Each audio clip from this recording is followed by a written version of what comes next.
Welcome back to the Delivering More platform, folks. I'm your host, Ben Alkire. Thank you so much for consuming the content morning, afternoon, and evening. We appreciate it, as always. If you could, hit that subscribe button down below. That's going to help us out more than you could ever know. I have another fantastic guest to bring you folks on the Delivering More podcast. We have with us a gentleman with many years of experience in the catering and restaurant industry. He spent time with BJ's Brewhouse, California Pizza Kitchen, Panera Bread, and most recently, Rubio's Coastal Grill. Welcome to the platform, Brian Strayer.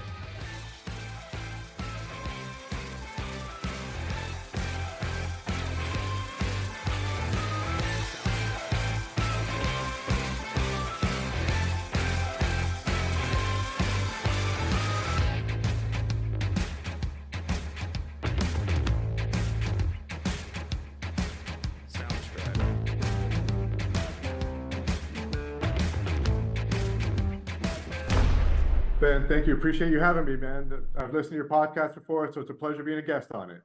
Thank you so much, man. I know we had some rescheduling back and forth. You a couple times, me, myself as well. So I'm just happy we finally got it figured out. Same here. Scheduling conflicts are always going to happen, but I'm glad we figured it out. Hell yeah, man. Hell yeah, man. Thank you so much. This is our first time meeting, so I want to get a little something so we could smooth into, get a little icebreaker here. I thought some on topic we could talk about. The NBA Finals are going on right now. We're in the conference finals. This should be releasing while those are still going on, I believe. But one of your first jobs outside of college, I believe, was inside of the NBA with the Los Angeles Clippers. I just wanted to ask candidly, how do you come into a position with the Los Angeles Clippers, and what was that experience like for you? It was a lot of hard work and definitely difficult to do, but I was able to persist through it. To make a very long story short, one of the first jobs I had, actually the first job I had after graduating Cal State Fullerton, was I got into be a mortgage broker. So I was selling home loans in 2004, 2005 for a little while, realized very quickly that even though the money was great, this is not something I wanted to do for the rest of my life, especially coming out of college. So sports is something that I thoroughly loved. I spent my life kind of playing sports, watching sports, refereeing sports. So I thought, why not get into the sports industry any way I can? So I decided to apply for every single position for every single sports team in Southern California, whether that's LA, Orange County, San Diego. I applied for everything. Luckily, I was able to get an interview with the LA Clippers for an inside sales position. There was 15 people within the same room as me. They hired 4 of us. I was lucky enough to be one of them. It was definitely an experience that I'll take with me for the rest of my life. The reason being, Ben, is because when I first started with the LA Clippers, I went from making $9,000 to $10,000 a month to making $8 an hour, 3% commission, 20 hours a week. That is how I started with the LA Clippers. I went into it thinking it was a full-time position, found out very quickly it was a part-time position that would elevate you to that full-time position. So what it was you were in an inside sales room, you were with a group of 10 to 12 people, making anywhere from 100 to 150 phone calls per day, 20 hours a week. And then after those 20 hours a week were done, I would still go home because that wasn't enough to pay my rent, pay my bills, pay my car payment. I would go home and referee basketball 6, 7 nights a week. So I would do that to basically just to make ends meet and to try and get my foot in the door with the NBA. The one thing, if you ever wanted to get into sports, is you're going to have to start at the bottom or start at an internship and just kind of work your way up. And you have to work extremely hard to do it. Yeah, I can believe that. I internshiped one year for the Cleveland Guardians in their sales and concessions department. That was making an hour drive back and forth for home stands, driving an hour back. It was wild times. But I have to imagine being the hometown guy, working for not necessarily the hometown team. I imagine the Lakers are the hometown team, but you got the upstart Clippers now in Los Angeles as well. Was it nice being like with the hometown team? It really was. It allowed me not to move, because I was really willing to move. If the Arizona Diamondbacks had hired me, I was willing to move to Arizona. So just kind of, a lucky thing to where the Clippers saw the potential in me. I saw the potential in them. At the time in 2004, 2005, they weren't a big name brand. There was lots to sell, lots of seats, lots of season tickets, lots of packages, lots of groups, lots of everything to sell. So that was one of the things that I really relished, was that the fact that there was a lot of inventory to sell. And I did a good job, I believe, in selling it. Hell yeah. It sounds like a great opportunity that you got into. I know you're a basketball guy, obviously spent time playing basketball growing up, refereeing, an amazing undertaking. I know that's mostly volunteer work or pretty low level pay sometimes to do something you enjoy. I wanted to ask here before we get out of this basketball realm of things, we're in the conference finals again, as I said. You got the Mavs, the Timberwolves, the Celtics against the Pacers. could you give me a little finals prediction and a winner as well? Absolutely, Ben. This is the easiest question you've given me today. I'm a big Luka fan, so I'm on the Dallas train right now. And unfortunately, I think they're going to play Boston. But me being a Lakers and a Clippers fan, there's no way in the world I can root for Boston. So it's going to be Dallas in 6. Hell yeah, hell yeah. Yeah, I like Luka as well. Kyrie with his past history in Cleveland as well. Always loyal to Kyrie, great ball player, and they got a great team down there, so that'll be interesting. I agree. This should be a great series. Hell yeah, man. All right, well, I appreciate the basketball talk and the entry level, work level talk. We got to talk about what we're here to discuss though: restaurant industry, food delivery, catering, all that good stuff. And we got a pretty interesting spot to start from. You start your career in the restaurant industry, as far as I'm aware, with Panera Bread, who in the catering realm of things, they're the biggest and best to do it, right? For the longest time, they have their own vehicles, their own drivers. They're like the staple #1 brand of catering for the longest of times, probably still one of the top brands up there. What was it like for you beginning your catering career with a brand like Panera, and how did that set you up for success moving forward? Yeah, great question. It's a great brand, and they're #1 in the catering space. They are the 100-pound gorilla when it comes to catering. They built their entire restaurant model around catering. So it was a great experience knowing that I can learn from kind of the best and then kind of move on and share that experiences with everybody else. Panera Bread is a great company. I worked for the corporate side. There's a corporate side and a franchise side, so it's kind of differentiated, but the corporate side is great. They all have catering coordinators within their restaurants. They all have minivans as well. And if they don't have minivans, the catering coordinators are actually incentivized to use their vehicles to go out and do deliveries as well. So the great thing about Panera, catering coordinators, delivery vehicles, they had everything that you needed to set up a catering order. They had probably the most amount of customers that I've ever seen. They did a great job using Salesforce to prospect clients, to create a database of clients, things like that. And then on top of that, it gave me the experience to kind of go back to my restaurant industry days, because back in my college days, Ben, I was a waiter and a trainer at the Olive Garden in Brea, and I was also a waiter and a trainer at Mimi's Cafe in Yorba Linda. So that kind of helped me, understand a little bit of the restaurant industry. I was also a busser at one time when I was working for Disney. I was a waiter, I was a trainer, so I've had quite a few different experiences within the restaurant industry. Panera kind of came to me more than I came to them. To make a long story short, I was working for a company called Medterra. They're one of the top CBD producers on the planet right now. They unfortunately went through some layoffs and laid off the entire sales team. At the time, I was the national account manager, calling on places in New York, multi-level units in Tennessee, Florida, wherever we can push the CBD in. Unfortunately, they made a tough decision to lay off the sales staff. Shortly before that, though, probably about 3 or 4 days before that actually happened, I was reached out to by one of my former coworkers, a lady named Jennifer Mann, who I worked with at Staples for about 5 or 6 years. She had reached out to me and said, "Hey, we're looking for a sales manager. Do you know anybody who would be, that you would recommend? It's a remote position. You can work from home." I said, let me reach out to my contacts and see if there's anything I can find for you. She said, "Okay, great." So I asked a couple people through my LinkedIn connections, people that I felt were going to be really strong managers for the brand. And a couple days later, I was laid off. So I immediately went back to Jennifer and said, "Hey, Jennifer, I know someone perfect." And that was me. Long story short, she said, "Fantastic." I had an interview with the regional manager probably the next week, and within 2 weeks, I was hired at Panera Bread as a sales manager for the West Coast. Yeah, timing is everything sometimes. That's a crazy turnaround.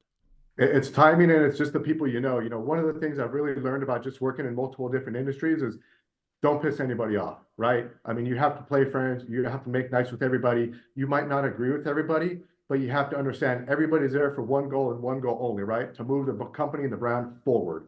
So I've always played nice with everybody. I've always tried to create partnerships within departments that I'm not even in. Jennifer was a sales operations. I was a sales manager for quite some time. So we always worked in partnership together. And I think that partnership that we created at a different company led to this partnership at Panera, which led us to be a successful brand. Yeah, I can believe it. Obviously, yeah, they're still the 100-pound gorilla, as you call it, in the realm of catering, and just an amazing thing they've been able to cultivate over the years with their customers, the fans of the brand, and obviously they've done some innovation over the years with like the I don't know if you call them juices or like drinks they've developed over the past for like loyalty programs and stuff. So they're innovative as well, which is amazing.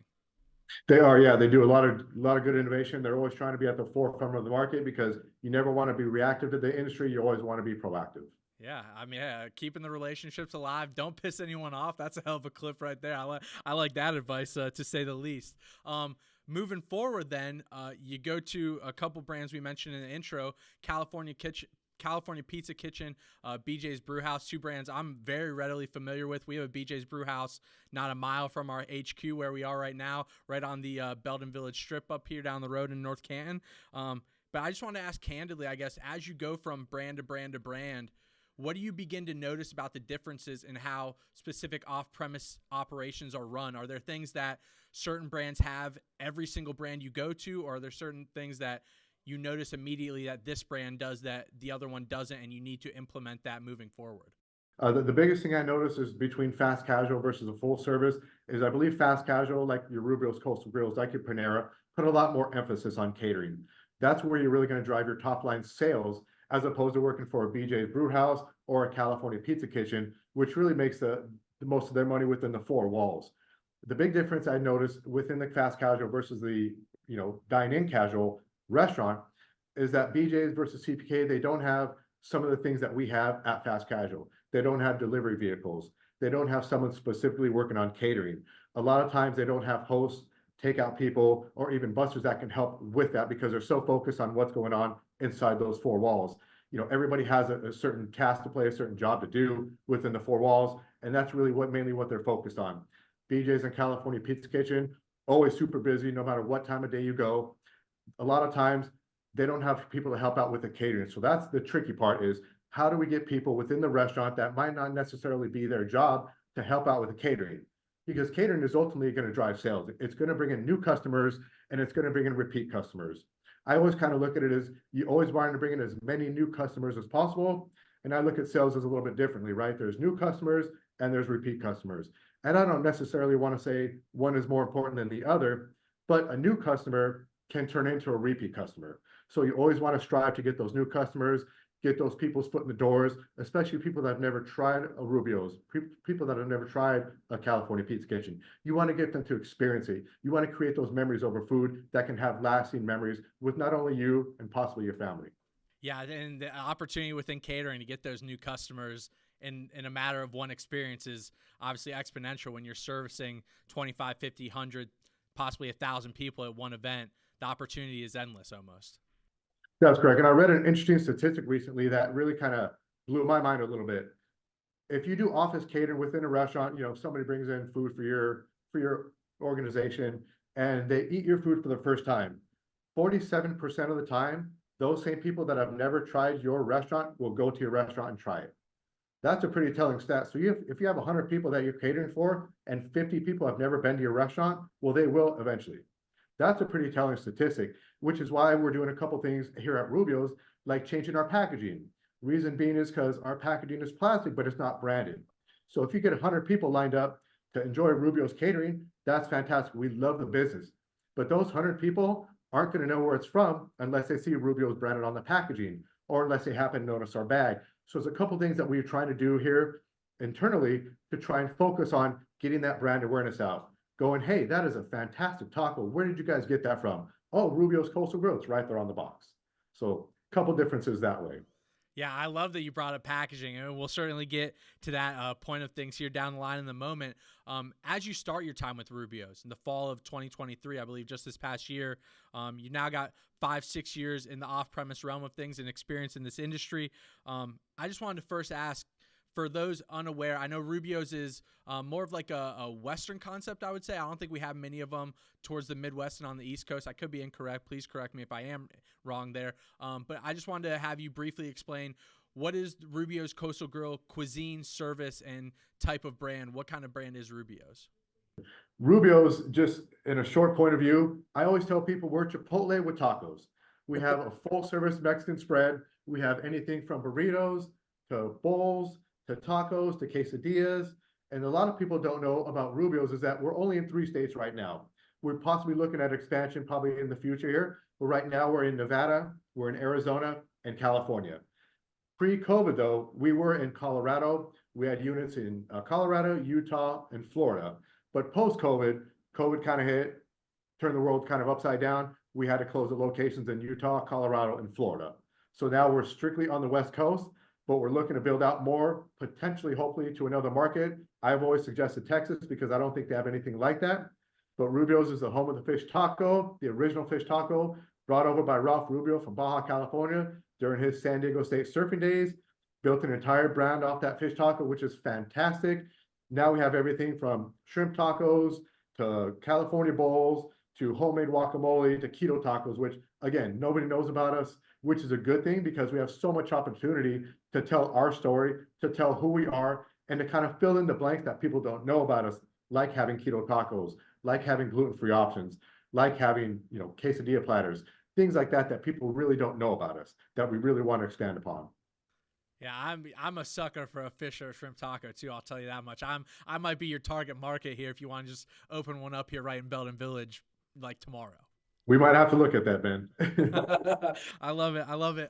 Something I wanted to ask for towards like the driver side of things and the delivery experience for the drivers out there watching this. What is the experience like for a Rubio's catering delivery? If they're coming to the location, is there a pickup window sort of things? You mentioned the packaging. You're remodeling it, getting more branded, more familiarity with their customers. Are there any nuances to a Rubio's delivery that drivers out there should be aware of? Not necessarily nuances. I think it's on us to have everything ready, packaged, labeled, so that your driver can come in, let us know who he is, and then immediately leave with the packaging, with the correct number of bags, put them in the car, and go off. So we really try to strive for no nuances. We have a triple check system here at Rubio's, meaning everything should be checked 3 different times. We have a Sharpie that should be on the receipt that should basically indicate no different than Costco. They put that Sharpie on your receipt to basically indicate everything's okay. We have the same kind of thing. So the driver really should have a seamless experience as far as coming in there, saying, my name is Ben, I'm here to pick up the order for Brian, pick up the order. If there's any new notes, that should be on the receipt that the driver has. So when the driver picks up the order from Rubio's, it should be a seamless experience. There should be no hiccups. There should be no issues. The driver should know exactly where they need to go, who to contact, and if there's a phone number to contact that person, this is their phone number. So we should provide a seamless experience for your drivers. Hell yeah. Hell yeah. I love hearing that. I'm sure they love hearing that out there. Another question kind of down the line of that, in terms of the actual delivery piece, when that order gets to the consumer, there's a ton of different expectations for brands. You got full setups with racks and sternos. You got some companies, some brands that are, since COVID did the individually boxed meal thing. A lot of brands are doing platters. You mentioned a quesadilla platter. What does the setup piece for a Rubio's delivery typically look like? Well, right now, the great thing for your drivers, it's usually just a grab and go and a drop and go. So there's really no setup or anything like that. That's something that we're actually looking into to do, maybe a setup piece to where we have chafing trays, warmers underneath, things like that. We're not there yet. But right now, it should just be a drop and go. The driver should know, who to contact, the phone number. They should be able to drop it with the contact customer and then go ahead and leave. A lot of times, well, not a lot of times, every once in a while, there'll be someone who might be a little bit older that might need help delivering it to another room. And if we can get that help with your driver, I mean, that's absolutely fantastic. Your drivers are really the kind of the first face of Rubio's, and any kind of help, any kind of seamless experience that they can help the customer deliver with Rubio's, we would be extremely grateful for that. Yeah, and I believe they would do that, and I hope they do moving forward. Obviously, they love to interact with these customers and kind of, as you mentioned, kind of walk me in right into my next question.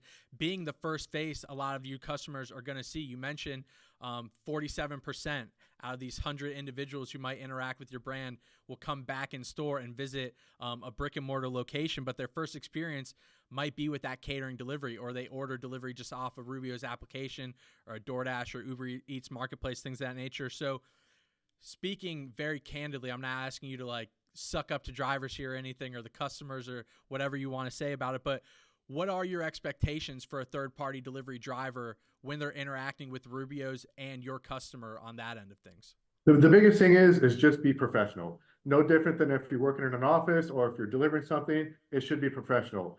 Be polite, smile, always use please and thank you, try and be on time as best you can. So there's really nothing I can say that really will move the needle back and forth. It's really just a golden rule for me. Treat others as you'd want to be treated. Say please, say thank you, and you should receive that same treatment as well. That's always my biggest thing is, if you go to a Chick-fil-A or an In-N-Out, right, you immediately feel like you're at home, I think, because people are there always saying, yes, please, no, thank you. Yes, sir, my pleasure. They're saying warm things like that that make you feel like part of the family, which is what I want to express to your drivers. Our customers should feel like part of the Deliver That family.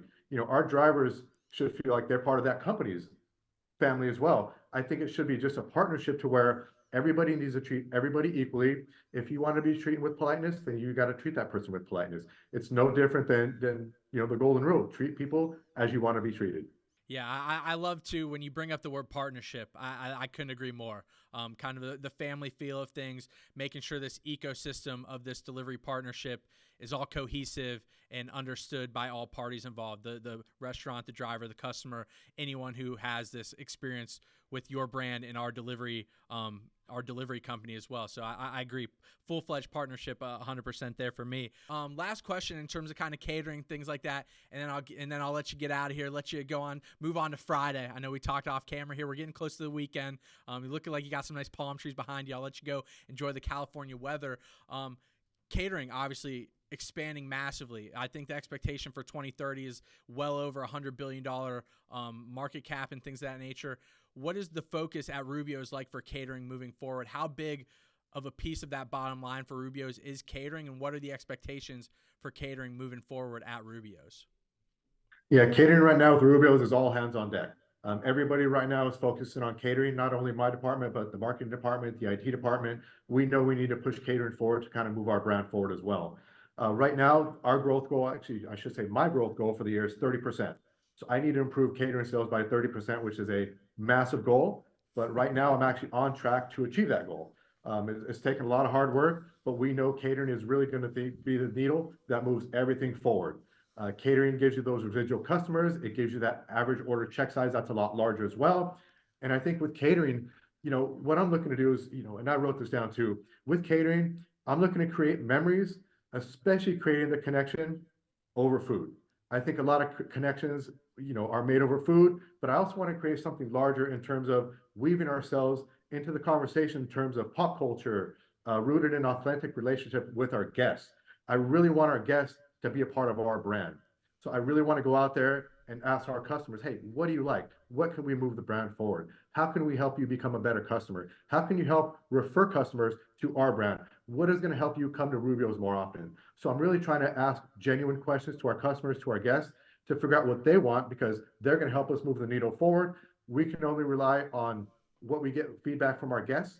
And I think that feedback is invaluable. And I think a lot of brands take that for granted, but I don't, because I see the fact that we have extremely loyal customers, extremely loyal guests that keep coming back, but we need to build upon it and get more customers so that we can have even more loyal customers, even more fans, so we can kind of build out the Rubios brand the way we really want it to. Yeah, I think with a mindset like that, man, I'll tell you, I think you guys will be no problem getting past that 3 states that you're currently in. I generally hope you guys are in Ohio very soon, East Coast, Midwest, South.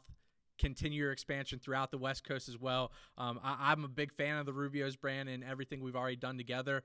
I was out in Las Vegas for Food on Demand a couple weeks ago, as we talked about off camera. I drove past a couple of locations. I should have given it a try. I'm kind of kicking myself for not trying it, but hopefully I get to in the near future. I lied about the last question. I thought of one more question I want to get in here before I let you go. If you could, would you let us know what your favorite menu item at Rubio's is, or if you have a couple of menu hacks, what those would be? I actually have a couple of hacks, and it's a lot of things that people don't know about, which I want to give you a little secret, guys. So the first one is my personal favorite. It's keto tacos. You can put keto shell on any of the tacos that you order at Rubio's. And when I say keto tacos, people look at me like, what are you talking about? All keto tacos is you put a bunch of shredded cheese on the grill, you flip the cheese over, and that's now your taco shell. So instead of having a flour tortilla or a corn tortilla, you now have fried cheese as your taco shell. It is fantastic. And if you're a Rubio's fan, try the keto tacos with the steak. It is amazing. The other thing I always talk about as well is our grilled gourmet. Similar to keto, but not really. Some people still like the feel and the taste of the tortilla. What a grilled gourmet taco is, it's you put the cheese down on the grill, then you put the tortilla down on the grill, so that when you flip the tortilla up, you now have fried cheese as the base of your tortilla, as your taco. So you fill that with chicken, with steak, with shrimp, with mahi. It is absolutely fantastic. And I always tell people one more thing too. Never forget about the homemade guacamole. because you know how you see Chipotle commercials, they're making that guacamole. Well, we've been doing the same thing, and we've been doing it 10 years longer than Chipotle. Our guacamole is better. It is handmade every single day. You have to try it. That's another hack for sure. All right. Those are some fighting words too, coming from Rubios. I love the confidence. I love the confidence. Yeah, man, gotta challenge some Chipotle. You know, let's go head to head. Let's have a contest on guacamole and see who wins. Hell yeah, man. All right, well, Brian, I greatly appreciate you sitting down with me here today, letting those unfamiliar with the brand get to know yourself and Rubio's a little bit better. Thank you for so much of the information that you were able to provide to our delivery drivers out there. Catering, obviously, a massive undertaking for a lot of these brands, so any information we can get on the packaging, the setup, and the expectations when you're on a Rubio's delivery is obviously fruitful for any endeavor we can provide to our catering delivery drivers out there. So thank you so much, and I just appreciate your time, man. I know I mentioned earlier we rescheduled a couple times, but thank you so much for taking the time out to sit down here with me, and we'll see you very soon. Thank you. Thank you, man. Appreciate you having me on. Thank you to all your drivers and Deliver That. You guys are a fantastic company. We love the partnership with you guys.